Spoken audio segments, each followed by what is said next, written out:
This is Good Morning Delhi with Chris. Radio 1. New frontiers, yes, that's what it's all about. Breaking on through the doors there, 9:06, and welcome to Good Morning Delhi. This hour is going to be dedicatedly about a conversation with a media man. A war correspondent for most of his life, Rohit Gandhi has worked with global international networks, produced dozens of documentaries on child trafficking, global conflict resolution, environment, and now he's taken on a bigger role with editor-in-chief of WION, The World is One News, an India-based global English news channel, and he's with me in the studio to talk about this big move and just exactly how exciting it is. We're going to come back for that conversation. More music lined up for you right here on Good Morning Delhi. You know it's good. I won't stop you if you feel like busting some moves. Every time I hear that one, I feel like doing something similar. Justin Bieber there with Sorry, 9:15. Rohit Gandhi with me in the studio of WION, The World is One News. Good morning, Rohit. How are you doing? Good morning, Chris, and thank you for having me here. I'm wondering, how is it burning the candle at both ends, because you got so much on your plate at the moment? It has been a build of a network. We've been in the process of building this global English news network for a year now. Mm-hmm. And so we've just come to that point where we've decided that we will officially launch it and let people see what kind of information can flow out, what kind of news we can deliver. Okay. And how it is important for people to see what's going on in our world. So people would have been surfing, their television sets and come across WION. It's interesting. I'm seeing different colors. I'm seeing a different kind of newsroom. What are you guys attempting to do, and how are you guys different from the galaxy of, Indian news television that exists at the moment?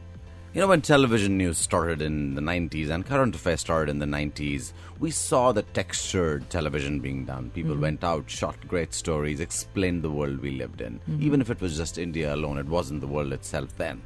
But over the years, television news has become these boxes of interviews, talking heads, what we call. And all you see is the same 100, 200 faces. They appear on all these channels. They argue about issues that they've done 300 times already. There is nothing new to add. There is nothing more to take.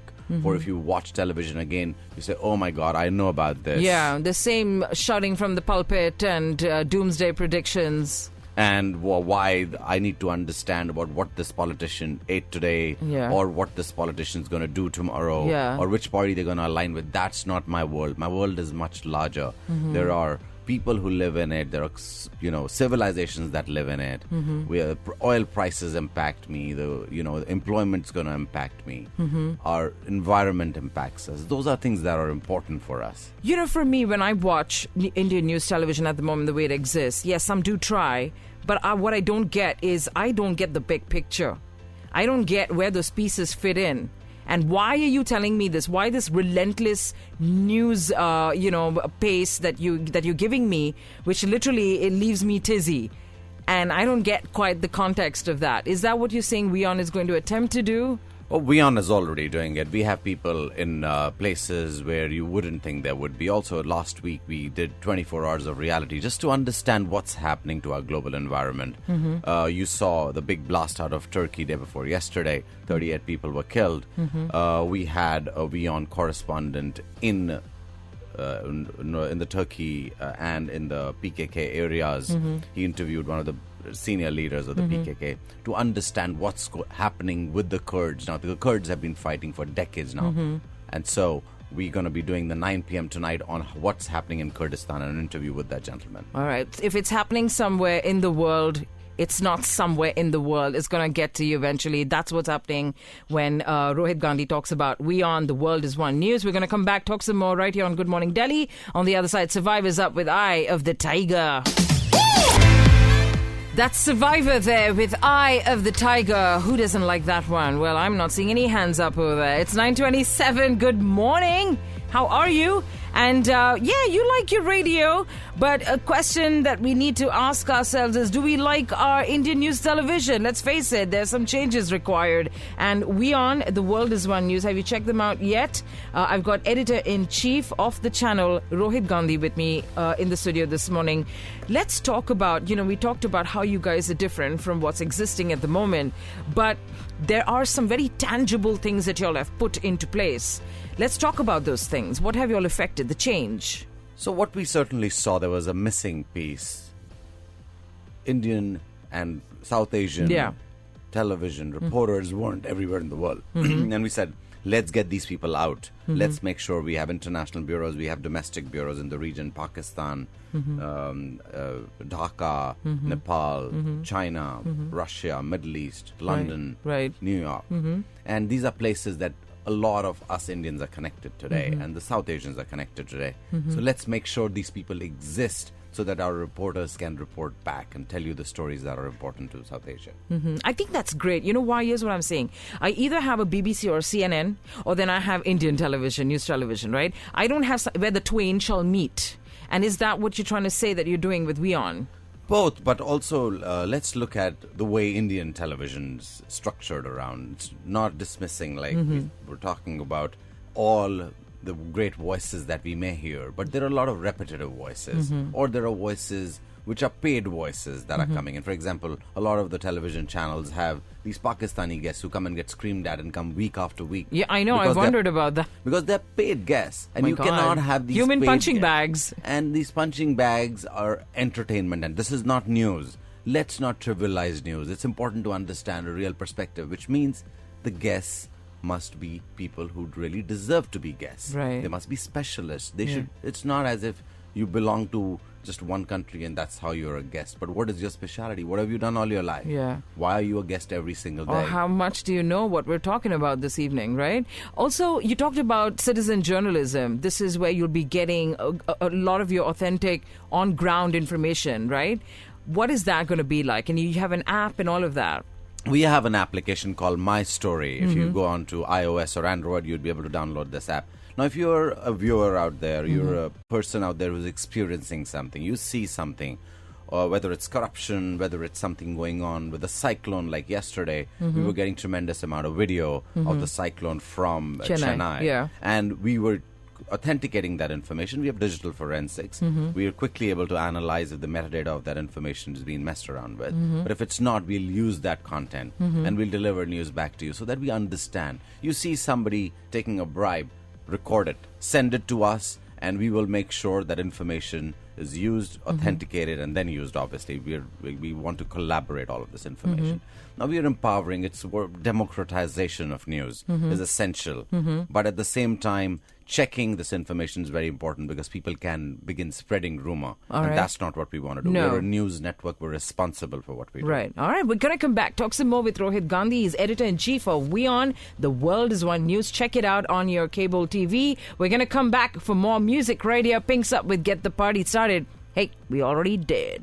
This is Good Morning Delhi with Chris. Radio 1. We'll keep it Indian, but we'll keep it global Indian. And talking to Rohit Gandhi, editor-in-chief of WION, The World is One News.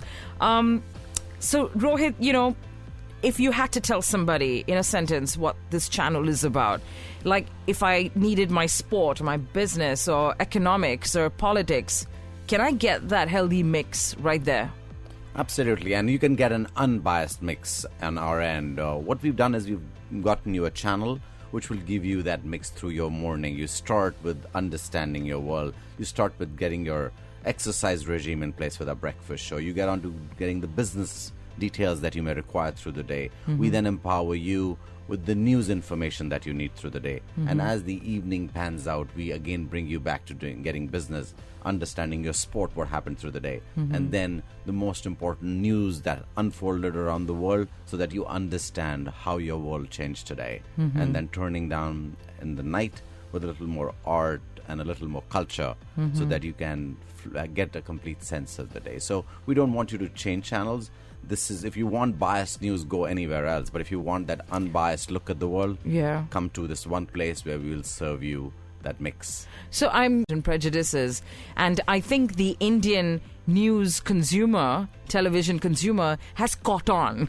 They know that this piece of news is inspired, or it comes from somewhere else, right? So how do you manage to keep yourself sort of democratic in that sense, or transparent in that sense? You said you have an ombudsman.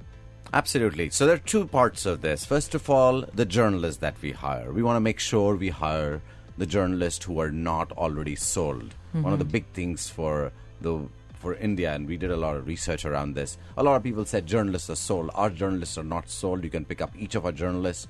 We have picked up a creed of journalists, which has, done this for a long, long time. Some of them very experienced as well. The second thing is, we want you to write to us. If you think that a reportage and the journalist who has done the report has done a biased report, but it's specific to that, you can write to us about that story. We will review it and we'll come back to you how, if at all, the reportage was biased by that journalist. But it has to be specific about the journalism. It's not about, beginning this, Pandora's box. Okay. So I think these are two very important parts of it. No Indian network has an ombudsman. Okay. And so we said, let's put in an ombudsman in place. Okay, sounds like good initial rumblings. Keeping that steam and enthusiasm going, that's going to be the challenge, right, Rohit, going forward? Because it's been now, It's been some weeks now for y'all. The newsroom is a very, very fiery place. If you get the right mix of people in, and which we have, there is fire in the newsroom. People work long hours. They're interested in what they're doing. This is not a 9-to-5 job. Journalism isn't a 9-to-5 job. If you wanted to sell things, you would go to another job. But if you were really genuinely interested in changing the world, you would come and do journalism. A true journalist never runs out of phone juice. I've seen that. All right, okay, when we come back, we're going to have our final words with Rohit Gandhi. This is Good Morning Delhi with Chris. Radio 1. Well, they need no introduction. That's U2, one of the most iconic rock and roll bands with one of the most iconic rebel songs around, Where the Streets Have No Name.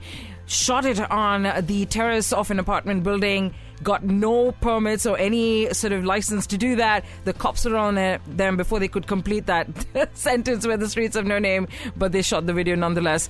And taking those risks, getting out there and speaking your mind, putting your money where your mouth is. Rohit, you've been on the front lines. You've been in war zones. You were there when Saddam was captured in Iraq. Tell us about those other crazy instances that you were in because of the journalism. In many of those years, literally, the street had no names. We went through bombed streets, whether it was in 2001 through the war in Afghanistan, whether it was during the Taliban regime in Kandahar where we were, or whether it was in Iraq. These were literally front lines of the world. And just looking at those places and then realizing how important peace was and how important it was to do journalism that helped bring about that peace, which was making people understand that you don't want to, disintegrate or reach that point. So you must create society, and you must understand when you actually build societies which are built on conflict, you will land up being in conflict with street with no names. And that's very, very essential to understand. How much? Because that's urgent. That's radical. That's dramatic, right? But it's also real. It's not some plushy studio, those armchairs speaking from these sort of cushy confines. How much of that journalism is important, and you want to bring that into WION? That's the only thing that's important for me, really. Journalism cannot be armchair anthropology. And we've got Chhattisgarh. We've got Kashmir. How much of that do you want to... We are already out there. If you see our reportage out of Kashmir in the last few months, you will see our reporters have gone out in the front lines where people are pelting stones. They're not sitting in the confines of their studios here and getting some local footage and trying to talk about who are these kids, what's going on, or what is happening to the army, how people are being injured and how people are, suffering. The idea is to be able to tell that story so that people understand that we have to reduce this conflict in some ways, because this destroys homes, it destroys families for political purposes. We cannot have families destroyed and people destroyed and societies and civilizations destroyed. And what you're trying to say is that ultimately those dots connect. you may think it's happening in some part of your country or the world, but you're saying that at some point it's going to hit you. Absolutely. 1930s, we saw the Palestinian children and people starting to pelt stones. It, landed to 2008, 9, and now 16, and people are still pelting stones, taking up the concept of pelting stones is okay. And that's something that we have to, enthuse in our societies, is that we need to be peaceful societies. We need to have discussions. We have elections. We have democracies. Let's thrive within those democracies with peaceful means, and that's who we are. All right. Okay. Well, I wish you all the best. Yes, more power to you. Do check out Rohit Gandhi and what he's created with WION. The World is One News. Thank you so much for coming by, Rohit. Thank you very much, Chris. Break a Great leg. talking to you. All right, we're going to come back and have some more music. Why not? We should. We deserve it. Welcome to the Hotel California. Such a lovely place. You can check in anytime you like, but you can never leave.